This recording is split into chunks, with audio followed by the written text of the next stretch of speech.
Sounds good. Excellent. Okay, so hopefully I'll get my share going here. And okay, so if there's any issues, just holler. I'll do my best to respond if you've got questions. But if there's any technical things or font sizes, just let me know, and I'll do that. I may not be able to see. Okay, I see like one chat coming up. I've got multiple windows, so just trying to. Here we go. Okay, so now I can, yeah, I should be able to see the chat as well, out of the corner of my eye here, but if I don't see it, just I'll holler. ping you. Yeah, I'll Okay, ping you if anything comes up. Thanks. perfect. So yeah, back to my title there, if I can, oh, well, anyway, is just, it's about BigQuery Omni, and the idea is I want to share a few slides on how you can make your data lake multi-cloud and have a consistent experience with the query side using BigQuery. So a little bit about me. My name's Nate Snapp.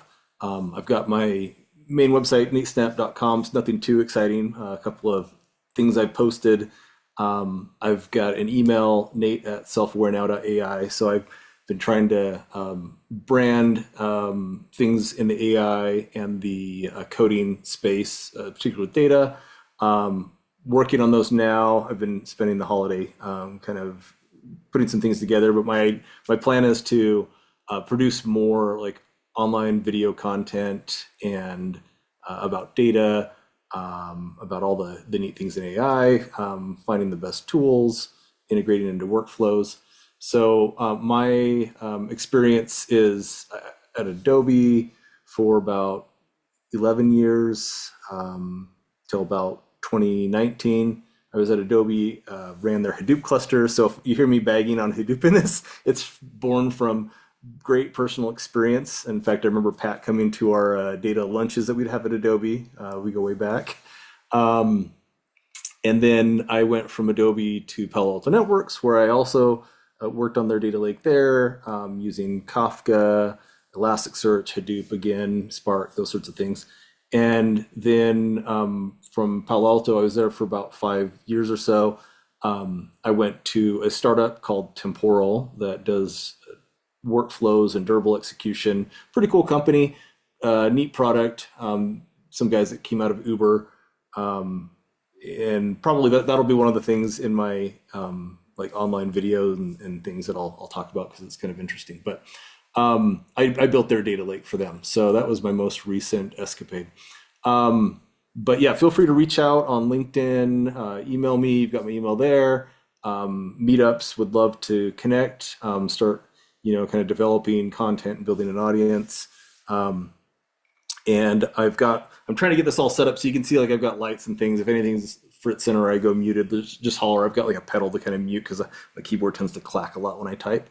But okay, so let's get into the BigQuery Omni here. If this will let me switch slides. There we go. So I just want to rewind to 2015 and the state of data. And at that point in 2015, a lot of the data lake technology was on-prem, where you'd have these very like established processes for building systems, provisioning them, putting whatever version of Hadoop or Spark, and running in the cloud. And there were things like proprietary, or I should say, open source technologies that AWS is building their own kind of pillars for data on, and other clouds as well. But it was very like isolated, siloed. There were managed services. BigQuery had been around for a little while, but it was, it wasn't really the same as it was today. And serverless is pretty new. So I just kind of put some things to think about at that time in 2015, so we can kind of go through this evolution to where we are now, which I feel is a lot, better off, I would say. A lot more options now, but you can just see I put some of the things here, like BigQuery was 3 years old, Kubernetes a year old, S3 had been around for a while. It was basically a dinosaur at that time already. GCS 5 years old, Hadoop 9 years old, and then this is where I put, that there at that point there were lots of janky data paradigms. So Hadoop MapReduce, which I was doing heavily at that time, so I speak to it from pain and personal experience that it's actually a pretty cool paradigm. But when you start running queries on top of that, and all of the people doing data processing are now, like I would have people in Adobe London that would be trying to get reports out the door before midnight, and they were panicking because 6 hours was turning to 7 or 8 hours for their queries to finish. And I just felt terrible, that's for what they had to kind of go through to do that.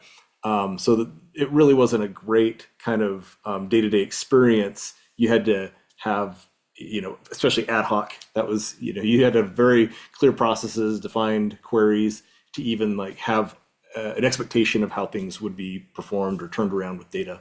I joke because Lambda architecture, yeah, it was kind of a cool thing where you could have like your real-time data along with your batch data, but it was like maintaining two different data stacks. So there wasn't like a good way to blend the two worlds together. So I pick on that one just because it was a good idea, but not feasible for most engineering organizations or data organizations to do that.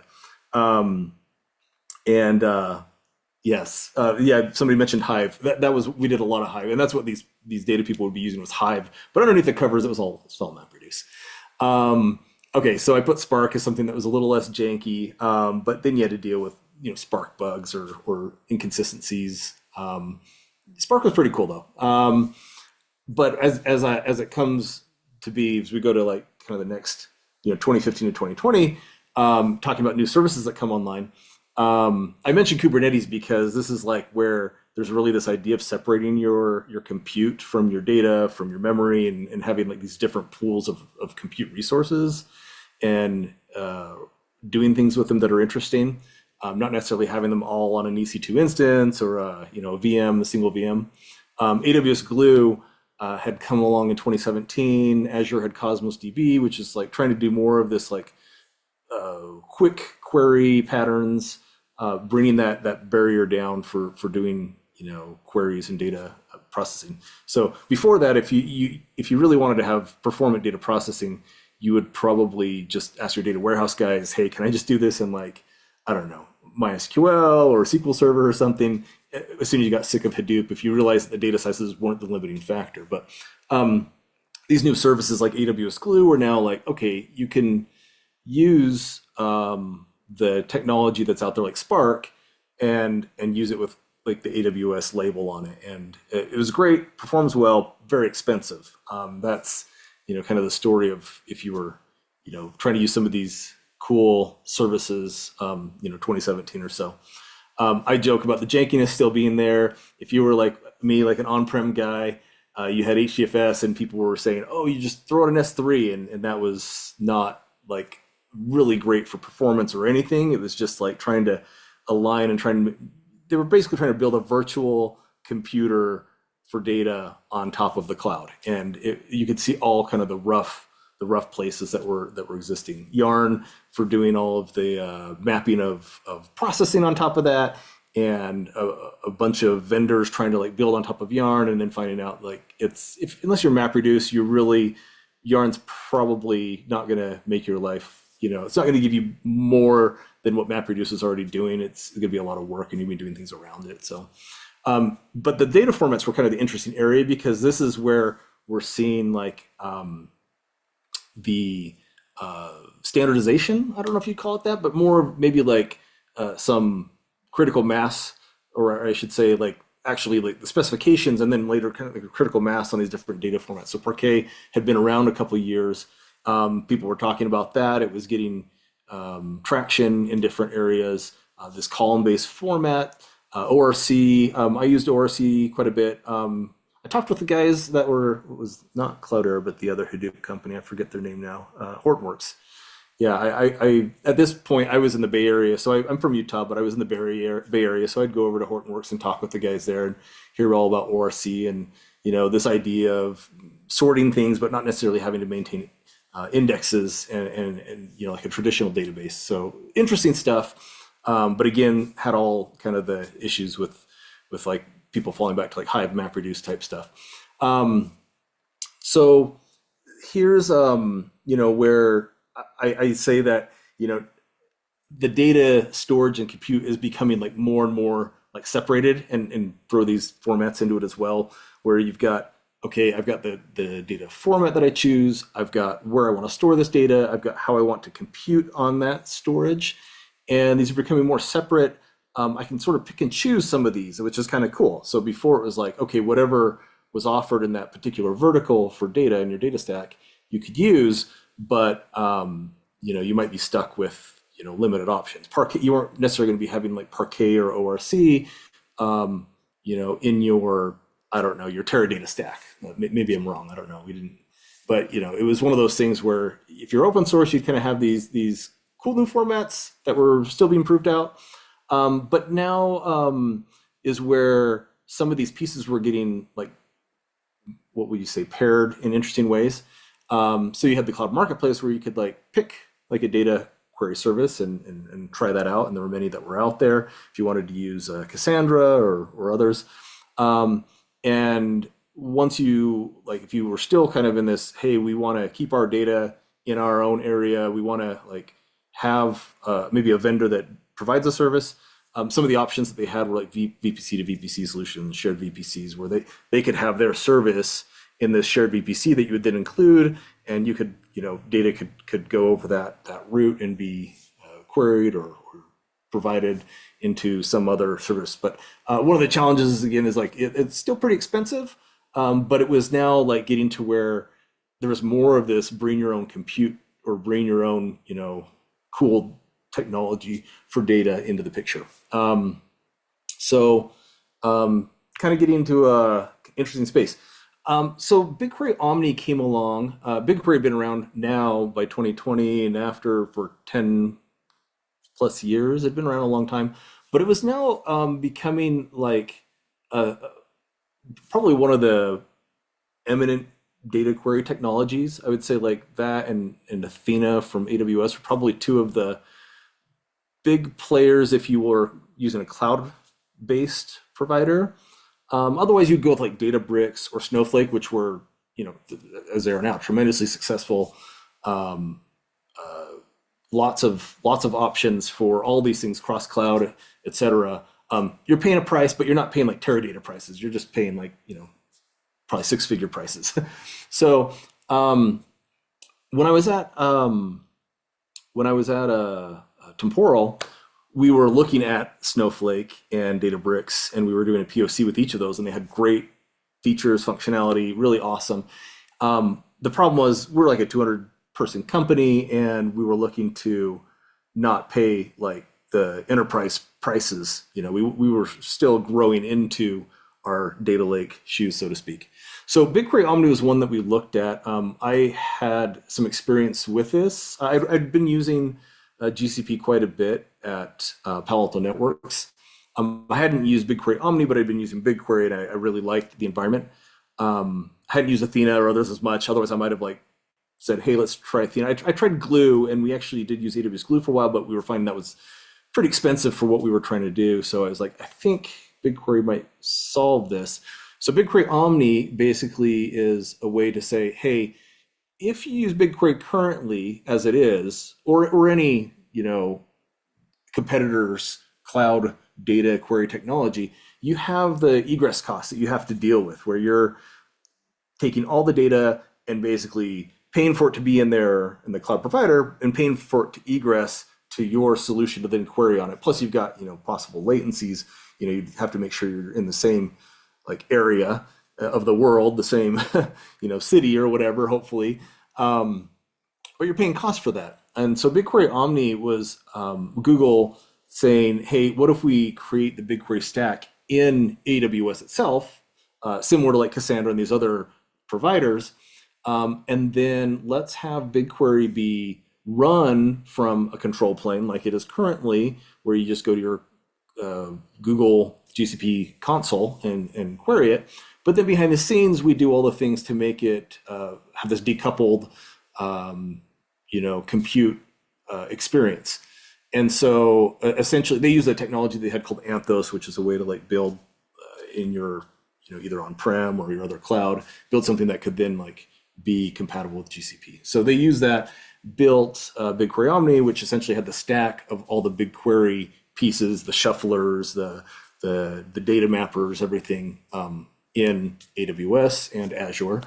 And now, okay, cool. This is, using S3 behind the scenes for the data storage, but now the query experience is using BigQuery from the front end, and what are we paying for is the BigQuery compute, and then like the egress of the result set, which is usually going to be very small and paged. So you're not going to be doing a select star and pulling all the data out. If you're going to do that, you just do like a ETL process or something else. And so the beauty of it is, okay, now there's maybe an option here for like when I walked into Temporal, where all of our data was on AWS. But we had a lot of people that had worked at Google or that knew BigQuery, and they were like, "Yeah, I wish we could use it somehow."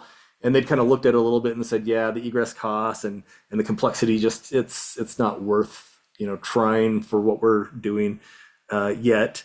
And I looked at that and said, I think we can do this. So I'll talk about some of the benefits, and then I'll go through a demo of how this works.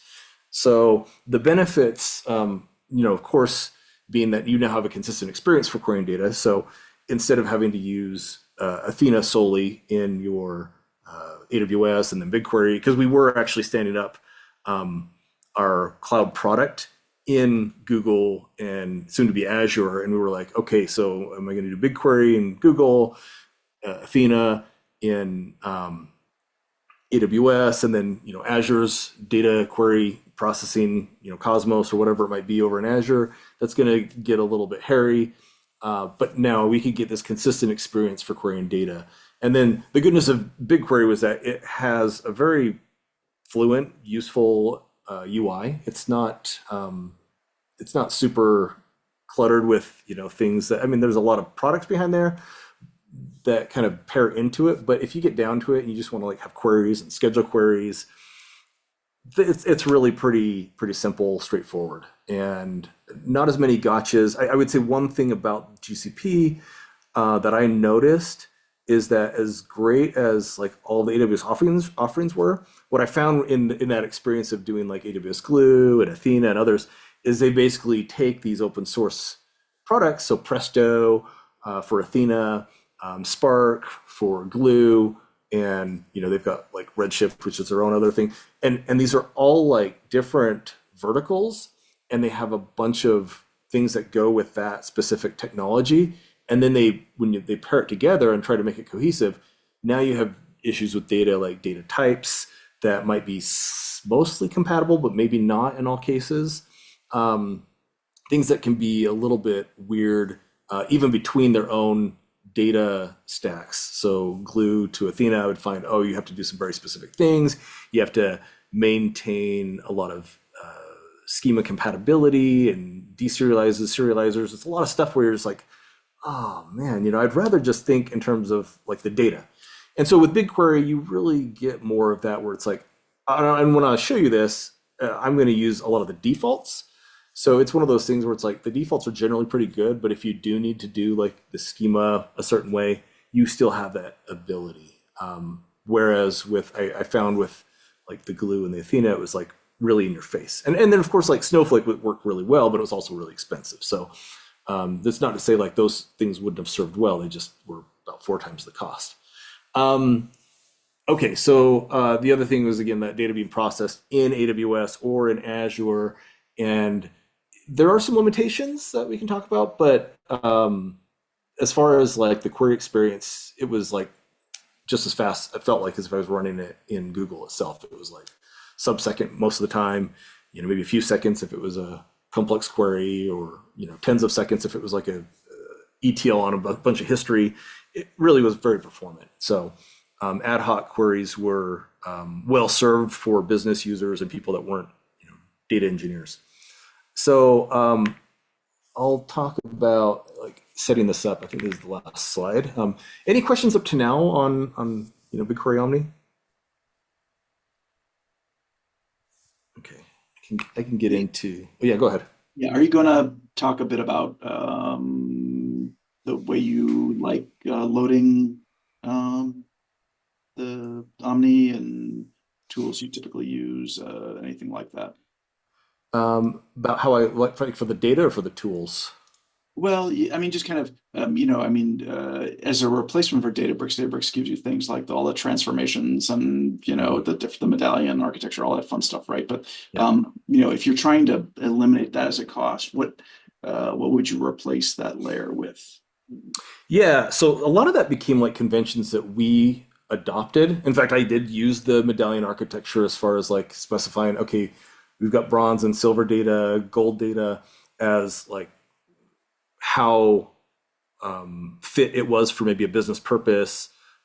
Gold being like the very like much like able to be connected to a dashboard. Business unit has like certified the data, all these things. Silver being like this, hey, it's been transformed. Bronze being more of the raw. I did use the medallion architecture mostly just to not ever say raw and intermediate because those things became very vague, or final. All those things are very vague, and final sounds like it's like final when it's not really like the final data set. So I did use that medallion architecture like convention. But Databricks, yeah, it does offer quite a bit in like the setup and pipelining. And so that is one area, if that's one that you're thinking of, like the pipelining with Spark is really awesome. There's a lot of options there with their auto, I'm trying to remember what it's called, auto loader, um, and their liquid tables. Really, really cool tech. Um, what we ended up doing was a little more, you might say low tech, in that we just used like scheduled queries for many things. We try to be very, so I'll say this. Um, you can do all the pipelining you want, and we had a way of doing that with Cloud Run. But just to kind of like not get into too many technical details, we weren't trying to do a lot of like heavy like joins or enrichments in the loading process. We tried to keep those very discrete, and we were very conscious about how we defined the tables that we were going to use. Like when we first started, I tried to do a lot of like, hey, let's have this silver table have some product data, first last actions that happen from something, tie it to like an account, tie it to the sales rep, even like put these things in there. And I found that those were getting very unwieldy. And they could have kept going that direction, but it actually just made sense to be more discrete in the data table definitions and the schemas themselves. So let's have like an actions table, but let's not combine that with like Salesforce yet. Let's have, so we try to create these base tables that were well defined, and actions can have like, actions were a concept for, activities in this workflow that Temporal would run. So when did they do their first action? When did they do their last action? Yeah, you can do all that analysis there and create that, but let's not join it up with like what's the customer Salesforce, information, what's it tied to? Is we try to keep those in a separate table, and then join those in our reporting layer. We use a tool called okay, Omni was a word that was like used way too often at Temporal. We also had an Omni command line tool that was unrelated, but there was an Omni, like all the people from Looker, once they left Looker and it got bought by Google, they went to create Omni Analytics. So we used Omni Analytics, which is totally separate from BigQuery Omni. But we just try to be very like conscious about these tables. And then we used our BI layer to do most of those joins, and they were very perform. We put views on top of many of those. So a BigQuery view.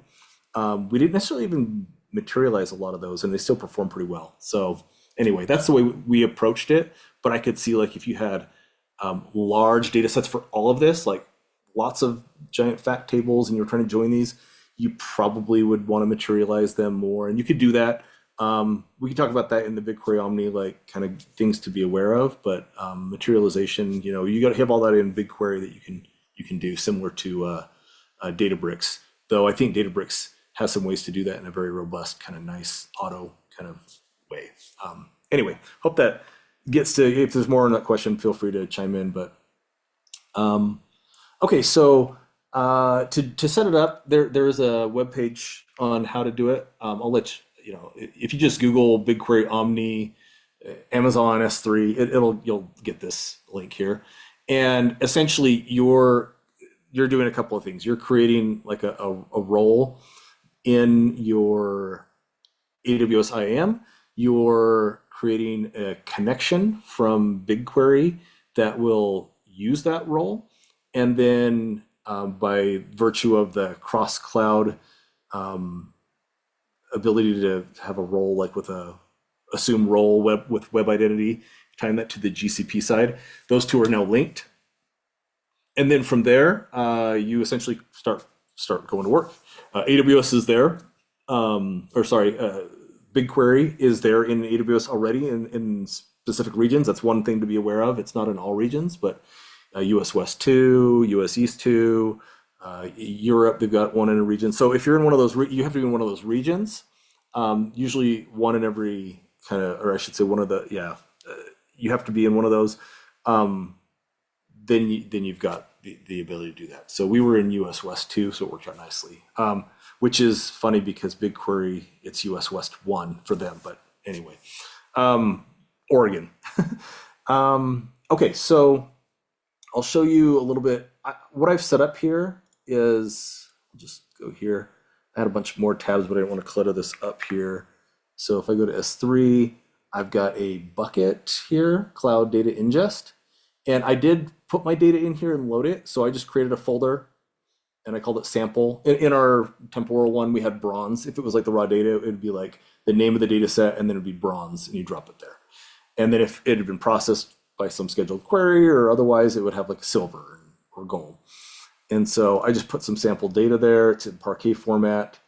And then I created, if I go to IAM,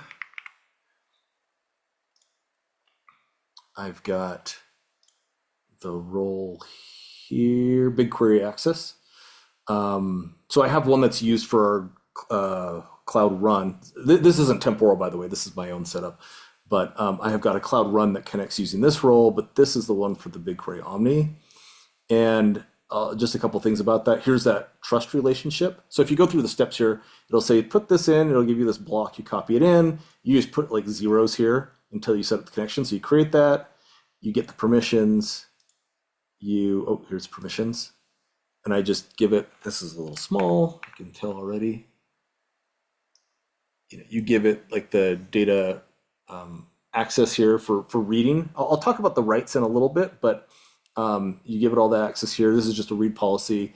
And then once you've done that, you come over to the BigQuery side and you just go to add here and you do a connection. And the trick is choosing this big lake on whichever cloud. So in this case, AWS. I give it some ID. So AWS, BigQuery Omni, maybe I could US West 2 or something.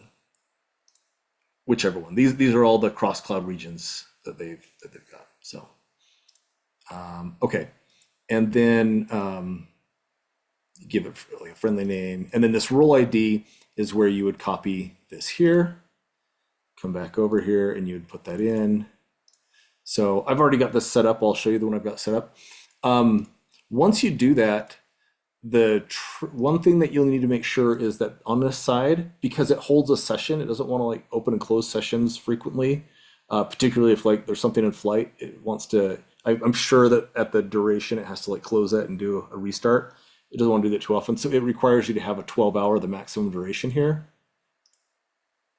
If you don't have that and you try running a query, it'll tell you, it'll be like, hey, you have to set that to 12 hours. And then from there, I'll show you creating a table. So I created a data set here, just create a data set. I could just do this here. I'll just call it leak 2. Give it a region, pick the same region here that I had before. And again, it's like, I guess east. Yeah, they've got like one region in every zone that will have this cross cloud, but I guess there's, anyway. And that's one thing. So you go to this region. The trick is to not pick these ones. You have to go all the way down to cross cloud regions. Sometimes I don't scroll far enough, and I'm like, yeah, I'll pick this one, and I pick one that's like BigQuery. It's like, no, you have to go to the cross cloud. So you come down all the way to the bottom, and then you'll find the ones that are cross cloud. So I create that. This external data set is that it can actually read the Glue catalog and put in Glue tables. So AWS Glue is like a Spark behind the scenes, but it's also a catalog. And so if you want that metadata, you can do a link to that. I don't have anything set up in AWS Glue here to link to, so I'm going to leave that off, even though I am doing a cross cloud. I just don't have AWS Glue. And then, yeah, basic stuff there. Okay, so then I create that. Here's my data lake, and then I'll show you creating a table here. So they've got different, different things here. You got Azure Blob. I'm going to do the S3 one. I'll give it my S3 path. And I'll tell you the kind of the tricks here when I do that. So, okay, here's my cloud name. Put that in here. Brew, sample. You need to make sure to put star afterwards. If you don't put star, it won't do the right thing. If you have one file and one file only and it had a consistent name, I guess you could put something.parquet here, but I don't see it as being useful. So put star. If you have partitioning, you can do that. That comes a little bit later. So in fact, I might even copy that. If I had like, when I say partition, I mean like in the actual file path or prefix with AWS. So then Parquet, and then if I do have that, I can select this here, and I can do something like that, and then I won't put the star, and then I can tell if I require, I usually didn't require a partition filter, and I would usually do automatically infer types. It was generally a string anyway, and then it would figure it out. It would see like DT equals 2024 0101 in, in here. So instead of this Parquet, it would have that next prefix of DT equals something, and that meant DT like date was a prefix, or it could be whatever it was. Whatever was before the equal sign would be your partition name. And, but I don't have that. So, okay, great. And I'll give it the table name here. I'll just call this brew. I was doing a query of brew for anything that was temporal related. And then external table, and I'm just gonna do auto detect. Now, this is one of those things where it's like, fortunately, I'm not having to think in terms of serializers and deserializers, if you're familiar with like Athena and the Glue catalog. But you can do a schema here, which is just like this JSON kind of syntax. I think it starts like that, and then you've got like all these different things you can put in here, like a name, etc. And you can create your schema. I'm just going to do auto detect. Sometimes it was important, like if you brought over something that was like a float. I noticed with AWS at times I had to like do a big, if it was like a very high precision float, like from Redshift or something, I ended up having to do a schema and then putting that as like a big image, big numeric, and that's the way I had to take care of it. But most of the time I could just use float or whatever auto detect, and it was just fine. Okay, so auto detect, and then let's just pop that in there. Okay, failed to create. Oh yeah, that's right. So I didn't. This connection ID is like a different connection. I have to choose the right connection. Let's see. Okay, so now that's there, and then I'll create one more. Oh, once it's there, you can see that it's found like field names and it's got types. I can see the details of it. So I'll copy that guy, and I'll just create another one. S3. This one's going to be actions sample star. Okay. Actions. External table, yes. Make sure we get the right connector. Auto detect. Yep, no partition, we're good. Okay, so there we go. So now if I want to query that, and you can see actions here, it's got all of the fields and etc. Okay, so if I want to query, these are old files, so there's nothing like, yeah, but just do like something like that. And now run this here. And okay, now we've got our data. So it's querying from S3, bringing the result set and paged in everything. It's all, there.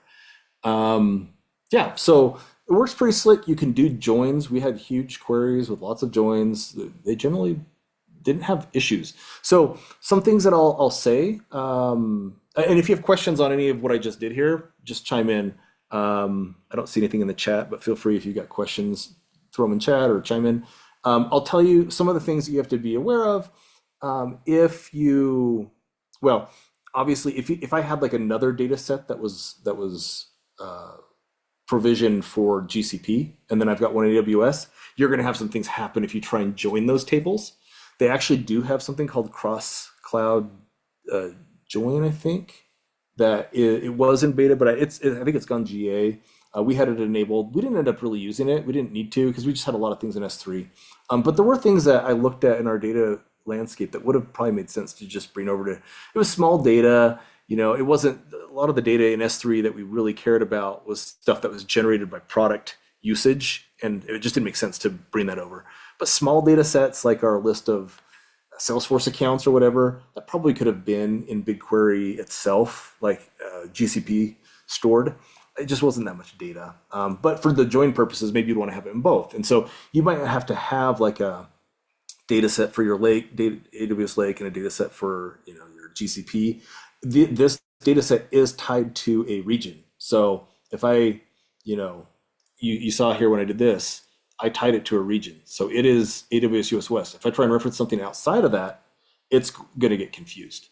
That said, like you can have different projects, different schemas. You can reference things from one schema to another, but if it was, you'd have to think about that location. If one's GCP, US West 1, which is Oregon, and the other is AWS, US West 2, which is Oregon for AWS, that join would now be using that cross-cloud join capability, and you'd have to look into the docs and see what those limitations are, what they might be. Some other things about that, when you want to write back to it. So if I want to write data, I need to do an export statement, export data with connection, and I would give it the name of my connection that I had provided there, and then I think it was like select, and so it's got a select here. So I could select and write it out, and this I would give connection, and then I think there was also like not just a connection, but a like where it writes to. So there was also a place to put in like the S3 location. So when you're writing data out, you have to do this export data syntax. I think they've got a way to simplify that, but I didn't get. Yeah, I think it worked fine with this export data with connection. Some other things that are kind of interesting, they've got Iceberg support. So I talked about table or file formats like Parquet. They also have table formats that are like Iceberg, which allows you to like not have to do the hard partition names and have more flexibility there. Auto partitioning, what are they? Snapshots, other functionality, time travel that Iceberg has. You can do that. We were in the beginning stages of using Iceberg, and I'll say Iceberg was created by AWS, so they do have probably more closely aligned support in AWS for Iceberg, but you can use it here. I found that it was generally because that's tied to now like a schema service like Glue. You now need to have that Glue part figured out. Like, okay, I need to connect to Glue. I need to get those table names. It's not like just pointing to file S3 locations. There is a way to do that, but it's a little more manual than I would have liked. It's a lot easier if you have it in the Glue metadata. So yes, create table as. Yes, you can do a create table as. I'm trying to think of anything that might be limiting with that. Yeah, I'd have to look at the docs. I remember using create table as select. It would create the schema, but I think you still have to make sure that the location is defined, I think, with this export data, because if you do a create table select, it's not going to know where in S3 to put things. So it actually might be limited in that. I'd have to go look at the docs, because usually I would create it. So we had everything terraformed. So I didn't usually do a create table select. Our users might want to do that, but I usually didn't do create table select because I wanted to have everything terraformed. So we had Terraform running to create all of our schema, BigQuery tables and schemas. And so create table select was a little more ad hoc. And our AWS Lake schema was like the place for all. We used to have like a bronze, silver, gold schema, but that got unwieldy. People didn't like that. So I just called it AWS Lake. And then in the table itself, we'd put labels that would say if it was bronze, silver, gold, and the Terraform would like set all that up. So yeah, to answer the question there on the create table as, we didn't end up needing that heavily. So I don't know all the ins and outs there. Good question. Any other questions? Okay. That's the presentation. Feel free again to hit me up, LinkedIn or email me. Again, that was the Nate at selfawarenow.ai. Feel free to reach out. But if you've got any other questions, feel free to fire. But that's what we got. All right. I'll be Thank you, putting more of Nate. this online. So as over the next month, over the next month, I've got time that I'm working on online content, getting those websites stood up. So hopefully, by the end of January, you can go to selfawarenow.ai and see AI related things. Go to nufty.codes or nufty.codes.com, both of those registered, and find more about coding and more of this kind of data specific content. That's my goal, is to have that going this month. So Yeah, and like I said, if anybody's got any follow-up or anything, this goes up on YouTube. You can find the link there. I always put a link back to the meetup too as well. So you'll be able to find Nate pretty easily through that, and just watching the video, and you'll be able to get all the contact information. So it's not hard to find the information afterwards. yeah, I'd be happy to, discuss your data challenges with you, especially if it's in this area, because I've worked in this for quite a while. In fact, even as I was putting this as Git, so I left Temporal at the end of the year to kind of spend time. I had goals to get this going, and I was so busy with work. Somebody who talked about startups mentioned it exactly. It's like it just sucked my life. So I had no time to do this. Now I've got time to do this. As I was doing this, I was like, oh, I was getting the shudder of I remember doing this so many times before it was terraformed, and it was like I could do it with my eyes closed, but it was not it was anyway. So it was just funny kind of doing this again for the first time since I left Temporal. Yeah, but would love to help you, kind of discuss your data things, especially if you want to try this out. I think it's really cool, and it works well. Okay, I'll tell you one thing. I chose this because BigQuery just has connectors with a lot of tools. Like S3, Athena is maybe down there, but you'll find Databricks, the Spark connector and Snowflake and some of the others. They've got connectors all over. BigQuery is one of them. It's got connectors for so many different tools. So we ended up using this because it just integrated with business tools really readily. But yeah. Good use case. Good use case. Uh-huh. Yeah. Okay. Well, I really appreciate it, Nate. Thank Yeah. you, everybody. Thank you, everybody, for joining. Like I said, we'll get this up on the recordings and have the meetup link shared, and hope you all have a wonderful rest of your evening and rest of the week. All right, thanks so much. See ya. Thank you.